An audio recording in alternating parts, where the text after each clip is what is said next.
Nikki told me that their guide for doing this was essentially this single-spaced, very heavy document from an interview with Mr. Ruddy, as well as Mr. Ruddy himself.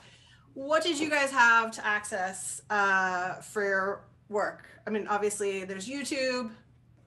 I leaned heavily on YouTube at the beginning because just because the Kid Stays in the Picture was like an older voice, an older Bob, so I wanted to see what I could get from the 70s. And there's so much stuff. I mean, you've even got Dustin Hoffman doing impressions whilst being drowned in The Marathon Man of his impression of Bob, which is hilarious. So that was one of the things, and then lots of books and that you can read around what was going on with Hollywood at the time. What about you chaps?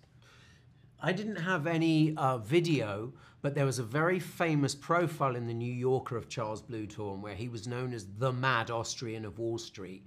And so many people talk about him, this cement-thick Austrian accent, the fact that he would jump on settees to celebrate, he would bark at people if he didn't get what he, just a true eccentric. But then I also learnt about his charity work and about his actually as a real family man, and I couldn't help but really respect and try and honour the eccentric man that he was, but also somebody who made the Godfather happen. Yeah. Yeah, Colin?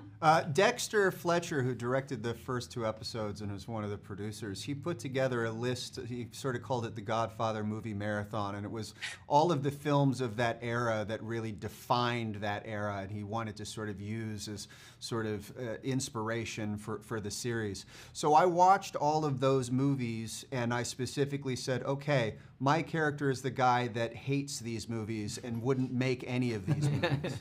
And that was pretty much all I needed. Yeah.